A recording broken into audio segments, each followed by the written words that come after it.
Please be advised, all music tracks used in this production are sole property of Kelsunn-on-Communications and are original compositions. Thank you. Hey, it's Scary Jones, executive producer of Elvis Duran and the Morning Show on Z100. I want to talk to you all about my friend and fellow Brooklyn College alumnus, Silas, your e-journalist, social work advocate. Silas hosts and produces the award-winning Kelsunn-on-the-Air social work podcast. My friend and fellow BCR alum is now known nationally and internationally as Silas, your e-journalist, social work advocate. His podcast, it's also listed as one of the top social work podcasts you must follow. The award-winning Kelsunn-on-the-Air social work podcast. Hello and welcome to all our listeners and viewers. This is Silas, your e-journalism social work advocate, producer and host of the award-winning Kelsunn-on-the-Air social work podcast, available wherever you get your podcast. Our podcast is rated internationally as one of the 40 best social work podcasts you must follow. This podcast promotes, celebrates, uplifts, and highlights the social work profession. Our aim is to educate the general public about the powerful impact social workers have on the lives of those they serve. The podcast will also amplify the vital contributions professional social workers make in every aspect of our society every day. Hello, everyone, and welcome. This is Silas, your e-journalism social work advocate, host of the award-winning Kelsunn-on-the-Air social work podcast. I'd like to invite you all to listen and enjoy a very special African American History Month flashback. I'm going to take you back to the year 1993. At the time, I was a student at Suffolk Community College, and I was majoring in Broadcast Tele-Communications. I had wound up getting a part-time job as a board operator at a small station out east in Hampton Bays, and the call letters were WWHB, and the dial position was 107.1. It was a local community radio station, but we were simulcasting on the East End a very powerful Manhattan radio station signal, WNEW, and the dial position was 102.7. Now, because we were simulcasting a signal from the city, when it came to public affairs programming and PSAs, according to FCC regulations, we were required to produce programming and highlight initiatives, organizations, and individuals that serve the East End. While being a part-time board operator, I was given an opportunity to be the East End College Campus Coordinator. And I used to produce what's known as the campus calendar. And what that entailed was just me reaching out to all the colleges on the East End. That would be Suffolk Community College, where I was attending, Stony Brook University, and LIU Southampton. And what I would do is I would find out what kinds of community events and activities they were having, and I would reach out to them, get their information, and I would create PSAs, and we would play it on the radio. While working as a part-time board operator, I had a great opportunity to be the only part-timer that was given an opportunity to be a public affairs producer and host.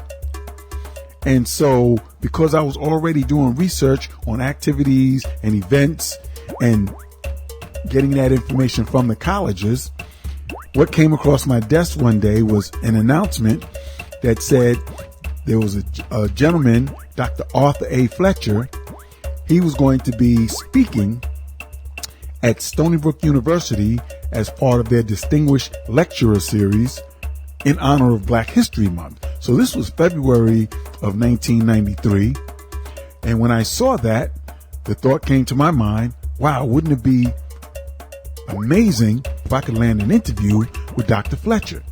And so I put on my producer hat. I made some calls. I got in touch with the university. They put me in touch with his public relations personnel, and I explained to them who I was, where I worked, and what I wanted to do. They spoke to Dr. Fletcher, and Dr. Fletcher said yes, he would be willing to be interviewed for the public affairs program, and it was named Where You Live. The issue was, at the time, Dr. Fletcher, he was having a problem and his mobility wasn't as good as it could have been. And so they said you can do the interview. However, he can't come to the radio station. You have to come to him. And at the time, he was staying at the 3 Village Inn in Stony Brook. And I said, no problem. I'll be there. And so I packed up my cassette player, microphones, cables, and I went down to the 3 Village Inn and I met Dr. Arthur Fletcher. And you might say, okay, so that's great. You got an interview with Dr. Arthur Fletcher. But the thing that I haven't told you as of yet is at the time, he was the chairman of the United States Civil Rights Commission. And so I thought this was an amazing accomplishment to land an interview of that caliber. And so I was ecstatic. And upon meeting him, he was very warm and congenial. And we set up in his room, and I had my microphones and my boom stands, and I patched right into my cassette player, and we sat there in his hotel room, and I interviewed him. And so that's what you're going to hear coming up. But what's more interesting than all of that, not only was he the chairman of the United States Civil Rights Commission, he was also known and was widely known as the father of affirmative action. That's right. The late Dr. Arthur A. Fletcher was the one that invented affirmative action. However, at the time when it came into existence, it wasn't even called affirmative action. It was called the Philadelphia Plan. And then it was adopted by the United States federal government as something that then they began to call affirmative action. But it originally started with Dr. Fletcher, and he is widely known as the father of affirmative action. He also talks a little bit about how he fought discrimination and racism as early as in high school, and he also talked about being a product of the Buffalo Soldiers. And so, ladies and gentlemen, I invite you to sit back, listen, and enjoy this Black History Month flashback special from 1993 as I got the opportunity of a lifetime to interview the late Dr. Arthur A. Fletcher, the father of affirmative action and a product of the Buffalo Soldiers, just prior to him giving a keynote speech for Black History Month at Stony Brook University on Long Island in New York. Listen, enjoy, and be informed. Thank you. Morning and welcome to this segment of the show. This is Where You Live, and my guest for today is Mr. Arthur Fletcher, the chairman of the United States Civil Rights Commission. And this program is in the continuing efforts of WWHB's public affairs programming in honor of Black History Month.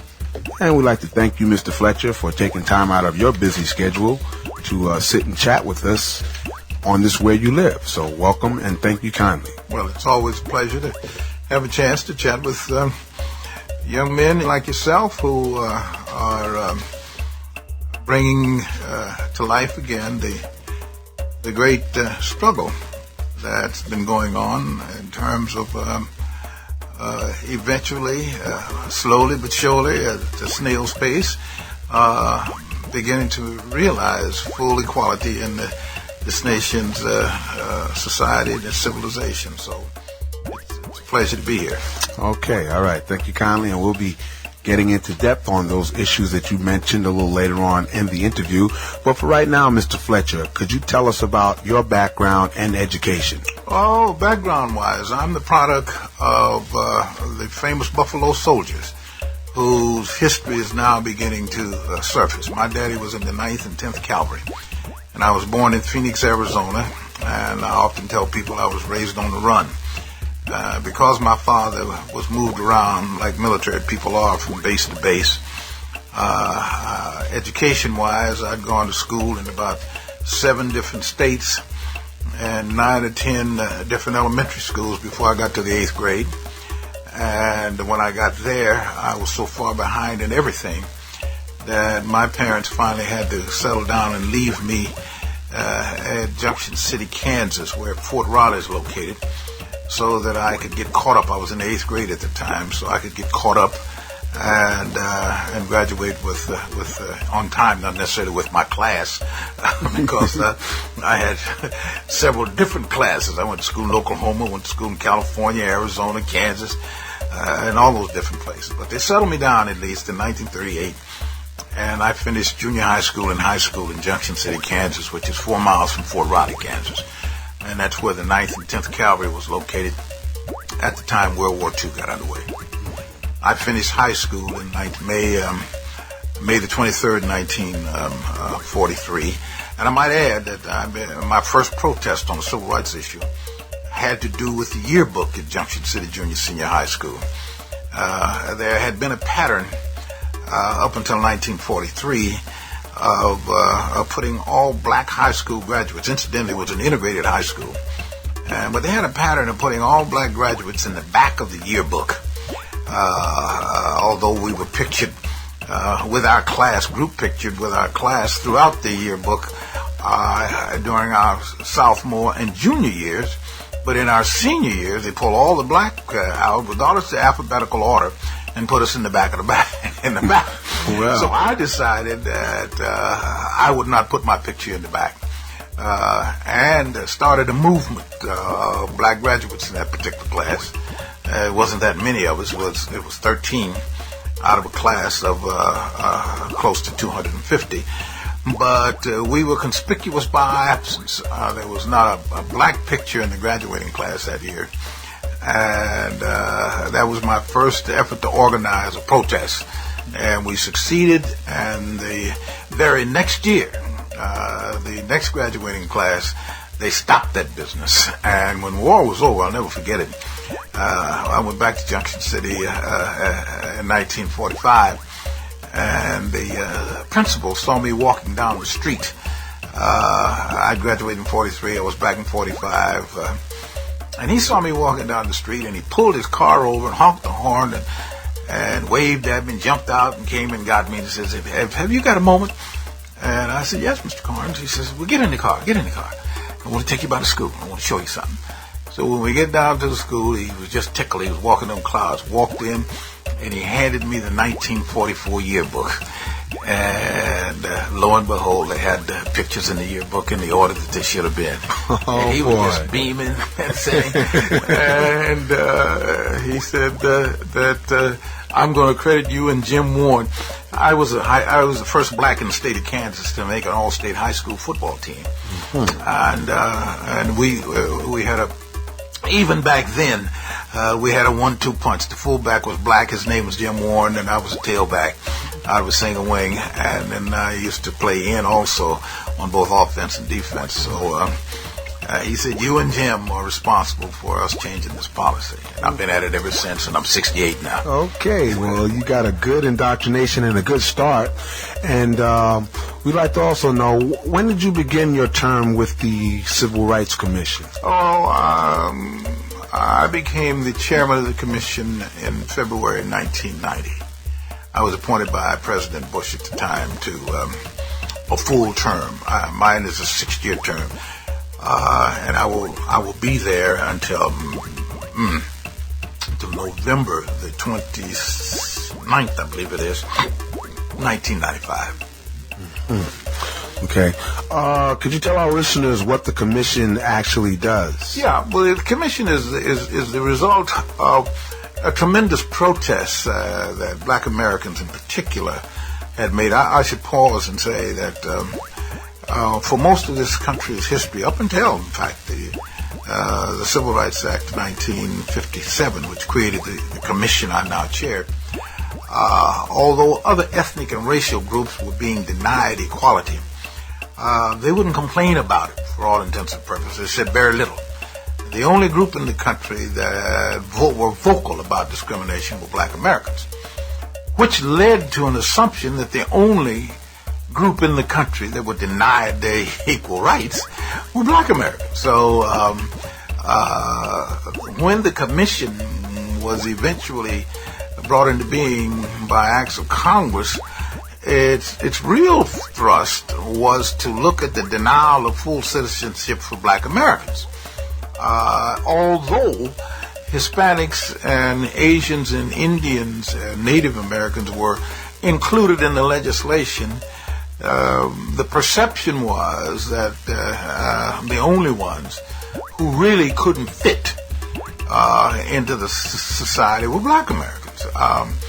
I might just add that the latest research still shows that the group that will be the last to be embraced by the rest of the population in the country are African Americans. And our research has already showing that Asians will be embraced and find the welcome mat out long before black Americans. Hispanics will be embraced and find the welcome mat out long before black Americans. And so, I'm trying to make a point. That has led to the perception on the part of blacks, ironically I might add, and on the part of whites to a considerable degree, ironically, that the only ones denied full equality are blacks. But our research shows that Hispanics are victimized by race and racism to a considerable degree, almost to the same level as black Americans.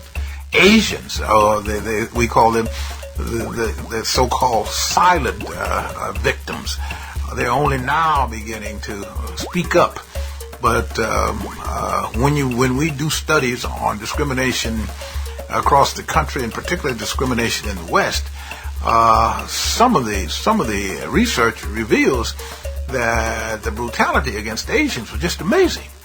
But here again, their culture was such that they said very little. They didn't believe then that the law would be fair and equitable. So their attitude was, we're not going to complain to them, because when we do complain, they're not going to do anything about it. Mm-hmm. And that was back at the turn of the century and throughout most of this one. And there still is. When we go into areas of the country today, there are still huge numbers of Asians and considerable number of Hispanics who don't believe that complaining to the police or complaining to the official government body is going to do any good at all. And so they don't say they're very quiet about it, and it's not in tune, in line with their culture to be vocal and aggressive. Found that to be the case in the world in the recent wide. I call it Watts 2 in California. We found the Koreans and other elements from the Pacific Rim were very reluctant to try to make their case. Although they felt that they were truly victimized, and that the victimization had been going on a long, long time by the Los Angeles Police Department against them also, but they didn't say too much about it.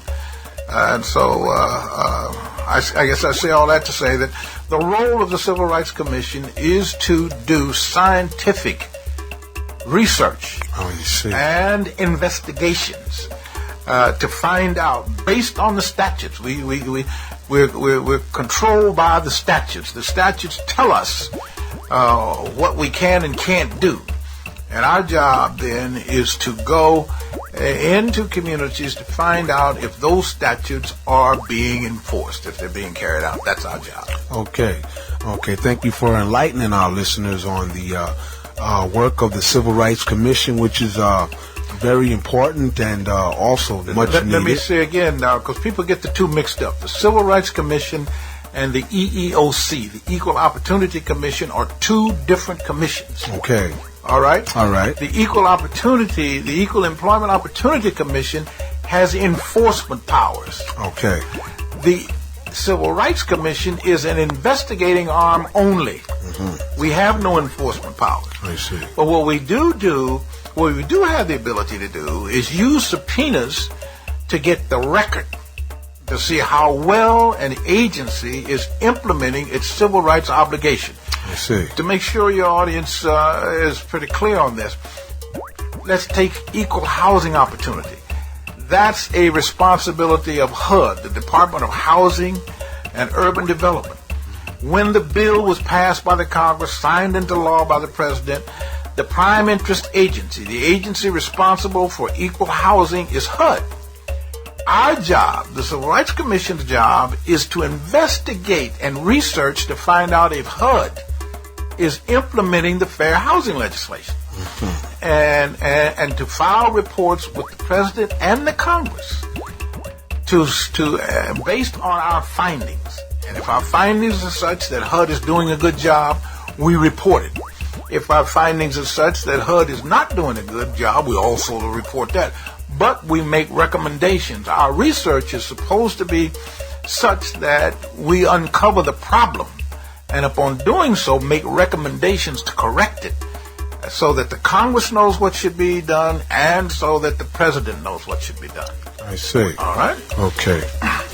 Now, if a particular citizen had a problem, could they bring that problem where they felt that there was some type of unfair practice or discrimination? Citizens can file complaints. If the question you're asking is can citizens file complaints with the Civil Rights Commission, the answer is yes. Okay. And what do we do with the complaint? If it's a complaint in housing, we turn it over to HUD. Okay. If it's a complaint in justice, we turn it over to the Attorney General in the Justice Department. Mm-hmm. If it's a complaint in equal employment opportunity, we turn it over to EEOC. Oh, I see. The Equal Opportunity Commission. Mm-hmm. If we get a large enough volume of complaints, then if we have the money in our budget, and of late we haven't had, but if we had the money in our budget, let's take New York. Well, I'll tell you what we did do. We began to monitor newspapers. You'd appreciate this. We started monitoring newspapers and reports of violence based on race for about a year, starting in 1990. And we saw a pattern right across the country in which city after city and paper after paper, weekly papers, daily papers, and others were reporting acts of violence because of race. We took closer looks and found out a lot of it was on college campuses. Mm-hmm. In the meantime, we have what we call state advisory committees. We have a New York State Advisory Committee on Civil Rights. Those advisory committees also were monitoring violence because of race, animosities because of race that was getting into the papers throughout the states. So we saw a pattern from Maine to San Diego and from Anchorage to Miami and all points in between. So we wrote letters to the president and to the members of the House and the Senate suggesting that a summit on race relations be held in order to avoid what did happen in Los Angeles. We were on record. We were on record as saying Los Angeles there is a potential for this kind of thing to happen. And we asked the president by way of mail, and the Speaker of the House, Congressman Foley, the Minority Leader of the House, Congressman Bob Michaels from Illinois, and Senator Mitchell, the Majority Leader of the Senate, and Bob Dole, the Minority Leader, and every governor. We wrote every governor in the country and said there is a potential for racial violence in your state, and we urge you governors to get together with the president and to hold a national summit and let the people across this country know that from a public policy point of view, the governors, regardless of party, the president, regardless of party, mayors, regardless of party, are all speak with one mind and one voice with respect to equality of opportunity and violence because of race. Bottom line, young man, is that we did not get the summit. Let me be fair. The South Carolina governor answered and said he thought it would be a good idea. One of the governors from the Dakotas said, we don't think it's a good idea and stay out of our state. We didn't hear from the rest. The other 48 didn't answer. Okay. And so we had to riot. I'm coming to something. We had to riot. And it sparked in several other cities. There is a chance that between now and May that the new members of the commission will once again write to the new president, to the Speaker of the House, minority and majority leaders, and to all the governors and say that this could happen again. Mm-hmm. And we're going to recommend that we hold the summit one more time. Only this time, I think that we would also recommend that state attorneys general and other law enforcement people at the state level also participate in a national summit designed to prevent what we still think is the prospects for a considerable amount of violence throughout the United States based on race. Now, there's a reason for that. And what we're hearing, again, as a research agent, we're hearing that Americans are arming themselves to the teeth, that guns are selling. And I got a report the other night from Alabama that they're actually, you can actually, like you buy a Big Mac through a drive-through window. Mm-hmm. I understand. I can't validate this. I'm going to try to find out if it's true. But I had some people call me from Alabama and say they're actually selling guns through drive-ins. Okay? Yes. Now, that's dangerous. That's not a good sign. That's not a good sign at all. We do not want a Bosnia-Herzegovina here in this country. But, and I think the politicians can get it stopped. But they're going to have to hold a summit of some kind to say that it will not be tolerated. And put everybody on notice that we're not going to allow our diversity and differences cause us to self-destruct. And that's what could easily happen unless we get serious about it. True.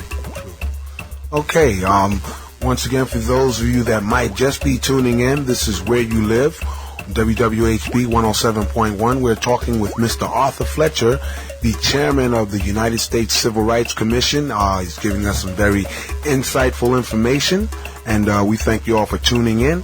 Mr. Fletcher, how did the commission actually first come into existence? Well, the commission is a product of the end of World War II, really.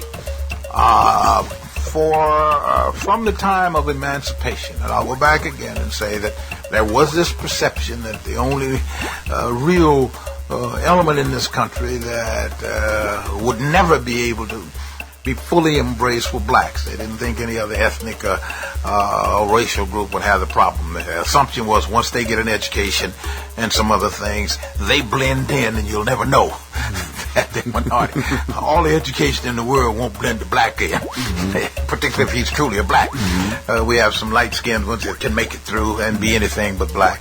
But if you're truly black, inside and out, particularly out, education doesn't render you acceptable to the degree that it will others. But anyway, they kept saying that discrimination against black Americans was anecdotal. That happens occasionally, hither, thither, and yon, but there's no pattern.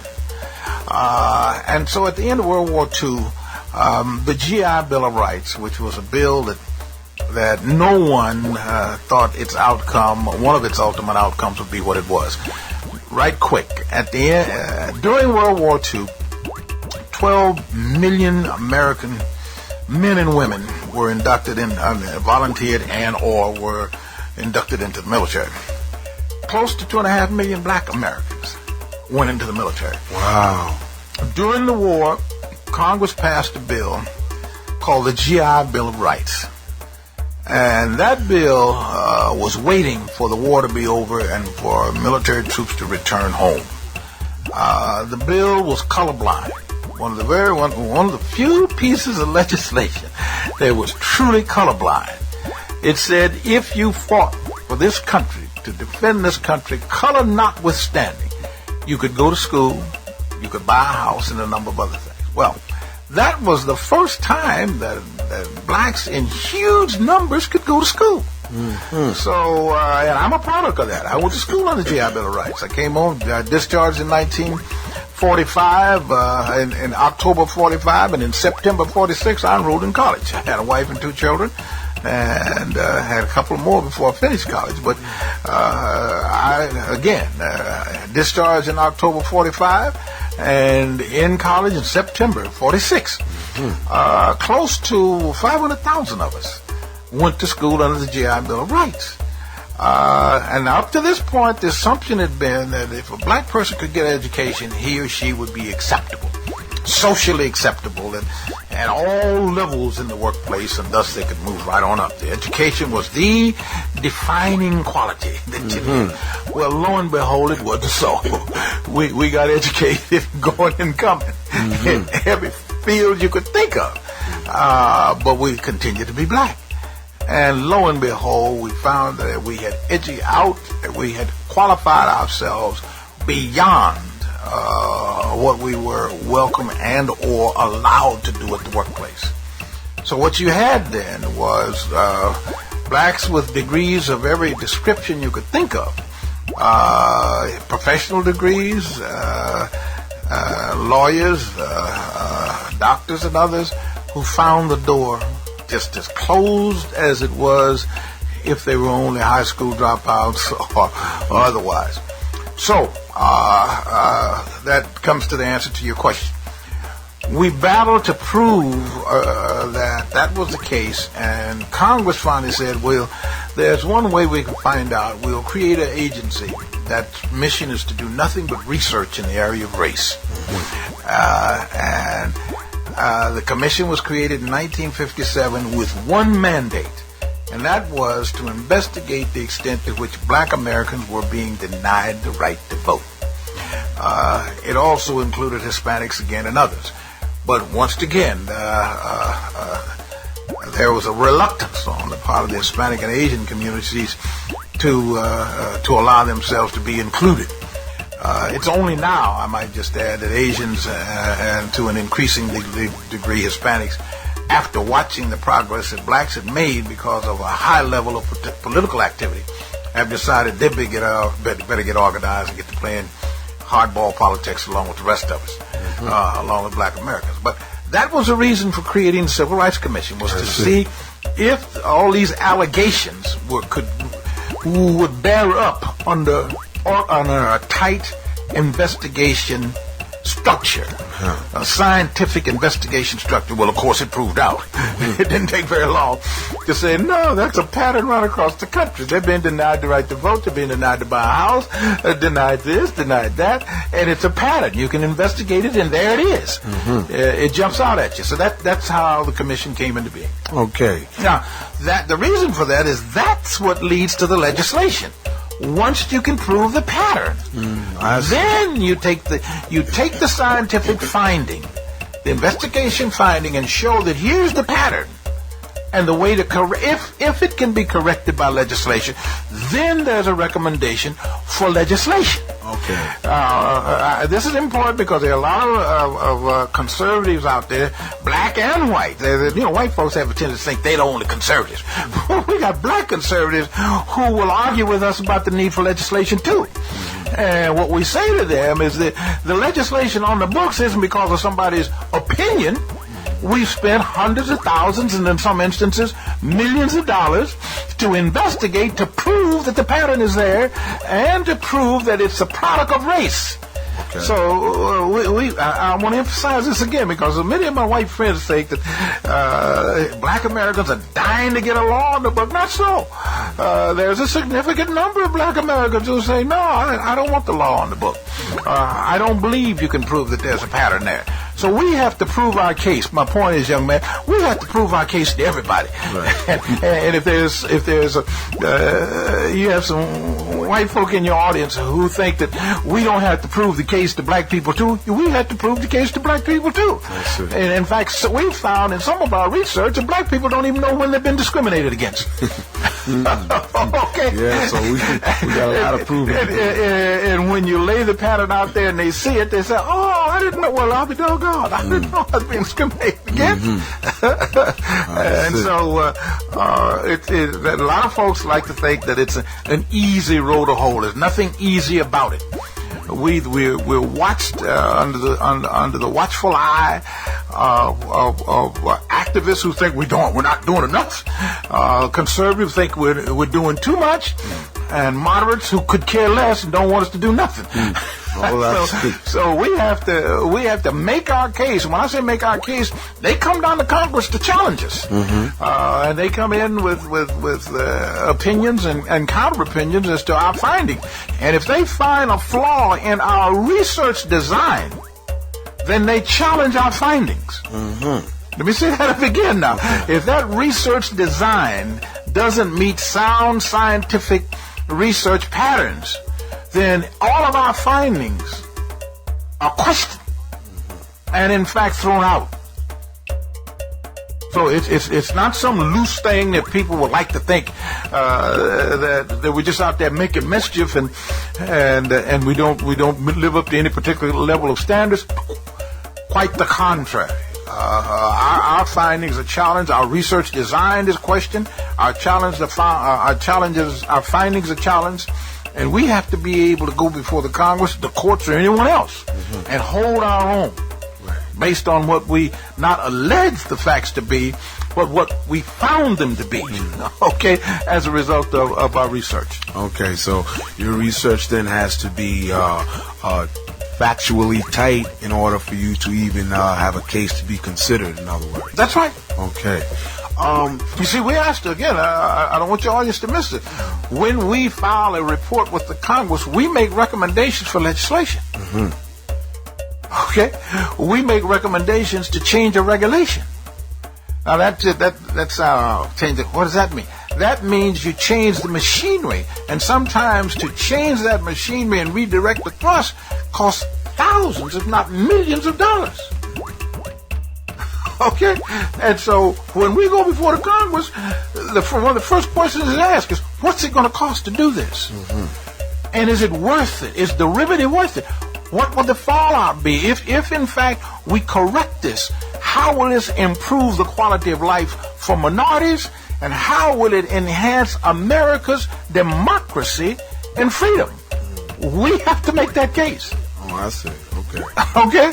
And the Congress wants to know, what did it cost you to do this? And if it's done right, what will the outcome be? Very interesting. Okay, we're in the middle of celebrating African American History Month. One of the things I'd like to know, does the commission itself sponsor any special events? No, the commission doesn't. That's not our. We have what we call a legislative mandate. And there's nowhere in our mandate that says we can spend a dime of the taxpayers' dollars to hold a special event. Okay. Right. Make it very clear. I gotta be. We do investigation. Okay. We do fact finding, and those kinds of things to see if American citizens are being denied their civil rights. What are some of the more memorable cases you've worked on yourself personally? Well, I'm known as the father of affirmative action. Oh, okay. Okay. All right. Give us a little background. Well, the background there was, when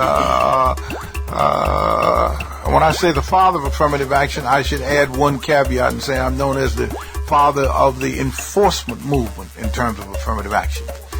We had affirmative action on the as a part of a regulation, but it was voluntary. And employers, and particularly union employers and other government contractors.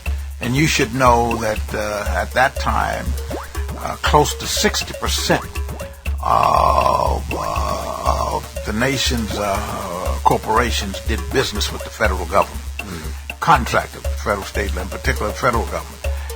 And there was a civil rights mandate that said wherever taxpayers' dollars are spent, all citizens should have an equal opportunity to work there. Because all citizens pay taxes. True indeed. Okay, including black Americans. And others. So, and those tax dollars come back into the economy by way of doing two things, creating jobs and contracting opportunities. Up until 1966, the chance, actually up until, 66 was fair. The chances of a minority or a woman or a Hispanic being able to get a contract to contract with the federal government was about like a elephant being able to give birth to a kangaroo. Slim to none. Absolutely none. Okay, and yet that's a clear violation of equity in terms of taxpayers. So when I became Assistant Secretary of Labor, there was a mandate on the books that said there shall be equal opportunity for minorities and women where government contracting is concerned. I emphasize again, government contracting is contracts that are underwritten with taxpayers' dollars. Okay. All right. And so when I became Assistant Secretary, it was up to me to find a way to enforce that mandate. And I enforced it with a document called the Revised Philadelphia Plan. The original Philadelphia Plan was a voluntary plan that said construction contractors in the Philadelphia area will be fair employment practice employers. The construction contractors said, we won't define, they said they should be fair employment practice employers, and that they wouldn't discriminate. There was no definition of discrimination. Okay. And see, under our system of laws, you must define what you're trying to correct. And the civil rights legislation of 64, which said there shall be fair, equal employment opportunity and no discrimination against minorities and women, didn't define discrimination. Okay?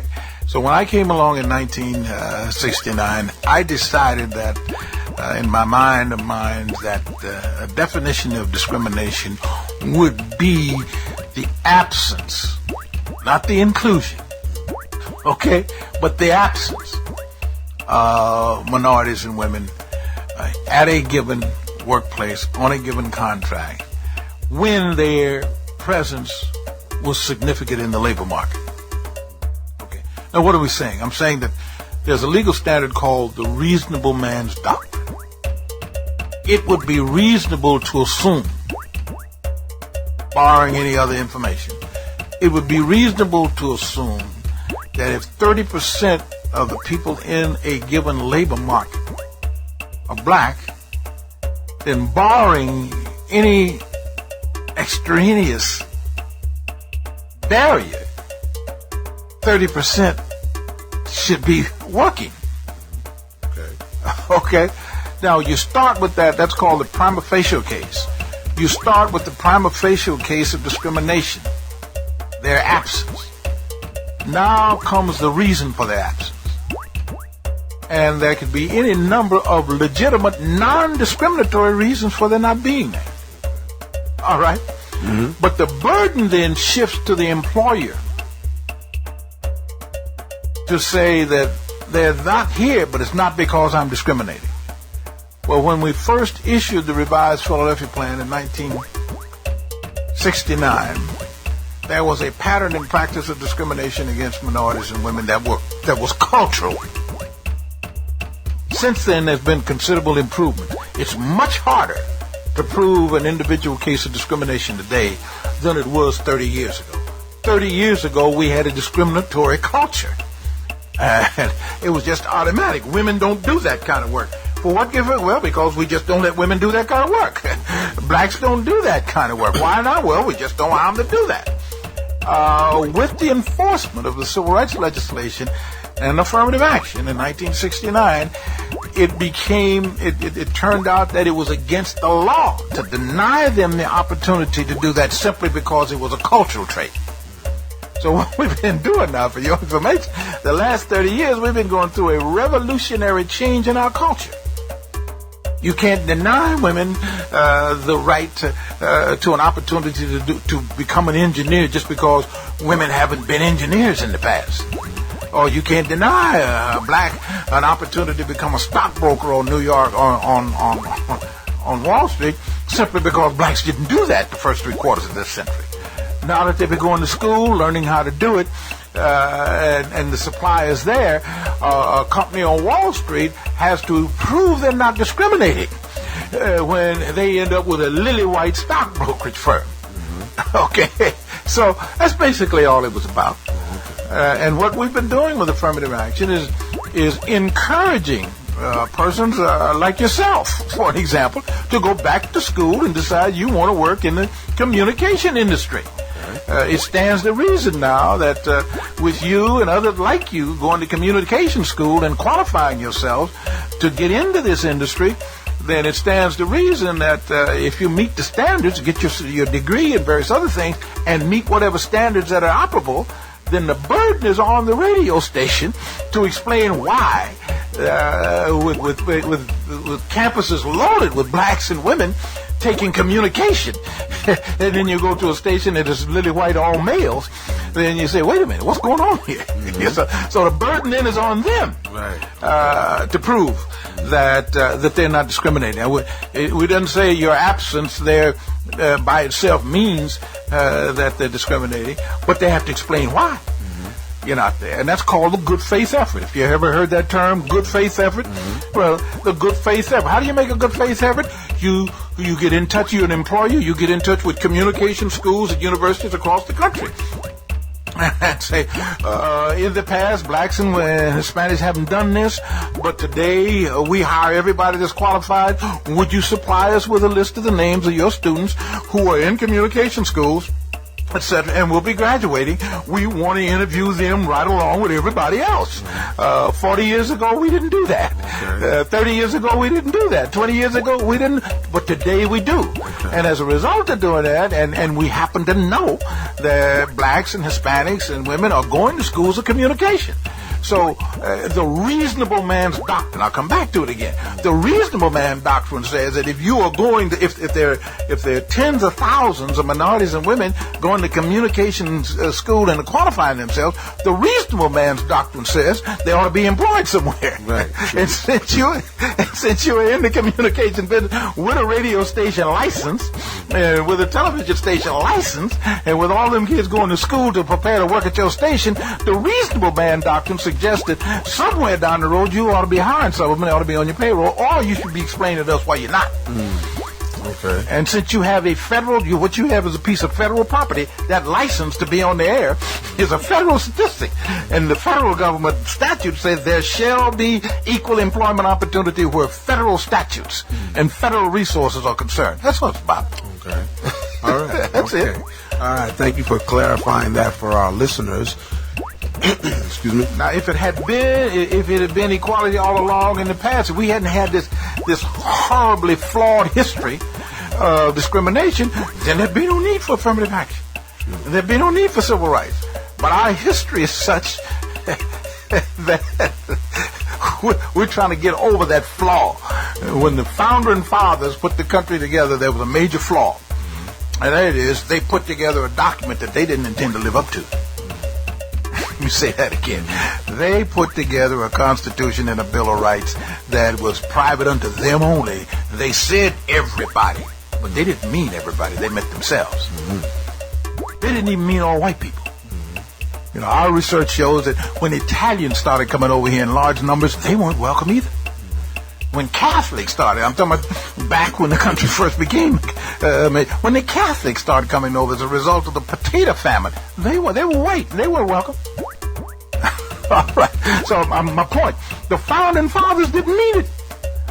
And we've been struggling trying to give meaning and life to those words and bring them to the point where they're meaningful, where they mean it. Okay. All right. If the founding father were to come back and find you sitting behind that radio mic today doing what you're doing, he'd be shocked. That ain't what we had in mind. We put those pretty words on a piece of paper. Liberty and justice and equality for all.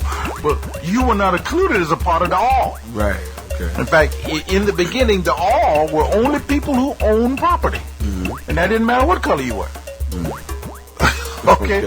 And if they were to come back today and find people who don't own property voting, they say, wait a minute, that's not what we put on a piece of paper. I see. I wanted to find out from you,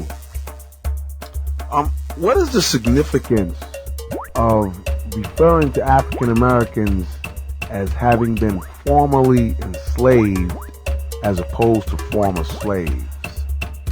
I frankly, that's a good question, and I frankly don't get into semantics.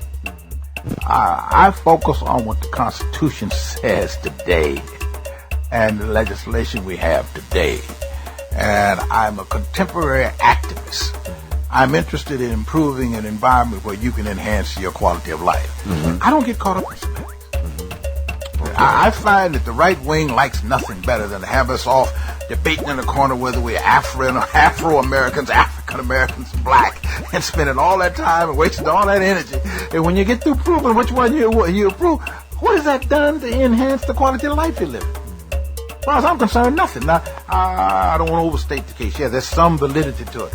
But my lifespan is too short for me to worry about which one of those. When I'm sitting where I can improve your chances of getting a job, I'm not about to get caught over that on a detour arguing about that when opportunities are emerging over here every day. I'm not going to do that. Okay. I did have a specific reason for asking that particular question. Having done some research myself on the, I think it was 1984, they started with the New York State Department of Education. They came out with some ideas that they wanted to formulate into new legislation dealing with the curriculum of inclusion. Okay, yeah. Which was basically they wanted to kind of change the way history was portrayed about including all people as having been positive contributors to history and not just some cultures being the dominant contributors to history. Yeah, well, I hear what you're saying, of course. Now, that certainly makes some sense, and I personally am concerned that history be from here on in written in a way that it reflects the contribution of all Americans. Now, you're going to have your right-wing elements screaming bloody murder. They're trying to rewrite history, and that isn't the way it is. And, of course, the more we dig into the archives, the more we're finding out that hordes of people were left out. True indeed. You know, I'll come back to my own father and his regiment, the Buffalo Soldiers, the 9th and 10th Cavalry. They're beginning now to go into the archives at the West Point and various other places. I mean West Point, but yeah, even West Point. And down at the Pentagon. And now they're beginning to tell the story of the 9th and 10th Cavalry played major roles in opening up the West. They were the ones carried the wagon trains over the Oregon trails to Oregon. But up until very recently, the impression was only the 2nd Cavalry, which was white, and the 8th Cavalry, which was white, did that, and the 9th and 10th had nothing to do with it. And the only way we could find out, up until very recently, the role that the 9th and 10th played was to go on Indian reservations in Montana and Idaho and talk to some of the Indians through their oral history, and they began to tell the story of the role that the 9th and 10th Cavalry played and the fear that the Indians had of those two regiments as opposed to the 8th and 10th. And now we're going back into the archives, and lo and behold, all that information that the Army had it all the time, the Pentagon had it all the time. They're finally opening it up, and we're beginning to hear about it. So yeah, that needs to be correct. Let me just give you one other, because I think it's so important. This month's been a very interesting month in terms of Black history. And earlier this month, there was PB, public broadcast television, and it showed the Tuskegee Airmen, and it talked about the manner in which they protected bombers, and they talked about bombing raids in which, and they called the Tuskegee Airmen, who weren't supposed to be able to fly airplanes, incidentally. The attitude was there's no way blacks might be able to work on an airplane, but they can't fly one. And if they can fly one, they can't fly a fighter pilot because they're too scared. Well, it turns out that the 92nd, not the 92nd, but the Tuskegee Airmen, never on one of the largest bombing raids in World War II. I forget how many bombers were in the air, but it was a significant number. They didn't lose a bomber. Mm-hmm.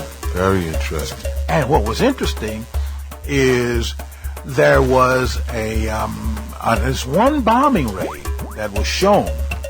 There was a pilot who flew a bomber, and he said 5 MiGs were after him. What was that German? Spitfire, I guess. The German Spitfire. I believe that was the name of their fighter plane. But it was a good fighter plane. And he said he just knew. He and his crew knew with these 5 planes coming at him, they weren't going to make it. And and the Red Tails. They call that black airman outfit, fighter outfit. They call them the Red Tails.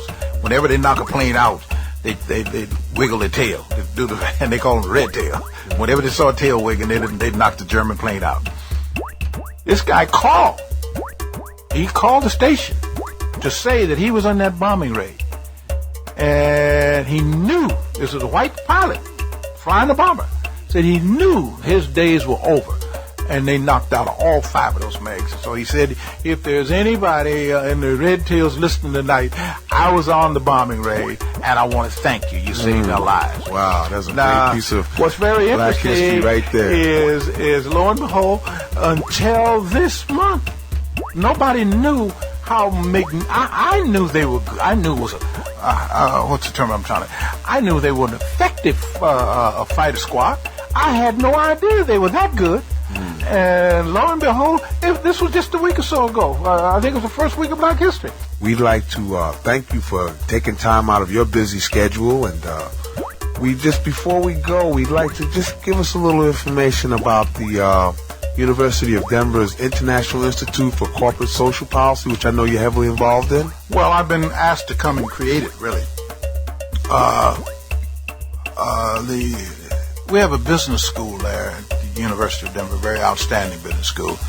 It ranks number 3 among business schools putting out accountants. Our accounting division is one of the best in the country. The business school decided that issues like corporate social policy shouldn't be taught over in the school. Social policy shouldn't be taught over in the social work school. To the degree that it impacts the corporation, it should be in the business school. So I've been asked to come and create an institute that would make, as a part of the business curriculum, right along with all the other business technology, a part of the management curriculum is how to manage a child development center at the workplace by a corporation. How to manage the environmental protection program as a part of business mission. How to manage an affirmative action program as a part of the business mission. How to manage a minority and women business set-aside contracting opportunity program as a part of the business school mission. Now, normally those are all looked upon as social missions, and you put them anywhere and everywhere, but don't put them in the business school. Well, the University of Denver said, no, it belongs in the business school. So they hired me to come out and create the institute and design the curriculum and began to teach all of these things that heretofore have been considered social programs as a part of the business school's business mission. I see. All right, well, we're just about going to wrap up here. Once again, for those of you that have been listening, this is Silas Kelly with this special edition of Where You Live in honor of Black History Month. We've just been talking with Mr. Arthur Fletcher, the United States Commission of Civil Rights Chairman, and we thank Mr. Fletcher for all his time and his wealth of knowledge that he's given to us, especially all the enlightening things. And we'd like to wish all of you out there a very good rest of Black History Month, and we hope you all learn something and share some culture and some knowledge with others that you might run into. And the more we learn about each other, the more we can begin to come together as people. So once again, we'd like to thank you for joining us this morning, and have a nice day. Once again, this is Silas, your e-journalism social work advocate, producer and host of the show. You've been listening to the award-winning Kelsunn-on-the-Air social work podcast. This and all other episodes are available on our Apple, Spotify, Google, Amazon Music, Audible, and iHeart audio podcast platforms, among others. The podcast is also available on our Spotify and YouTube video podcast platforms. Go to any search engine and type in Kelsunn-on-the-Air in the search window to hear this show in its entirety. Please make sure to click subscribe to support our podcast. And don't forget to like, comment, download, and share. To reach us for more information, email us at info@kelsunn.org. That's info@kelsunn.org. Or to suggest future topics, log into www.kelsunn.org. That's www.kelsunn.org and fill out the Share a Topic form on our homepage. Thank you for tuning in. This has been a Kelsunn Communications production.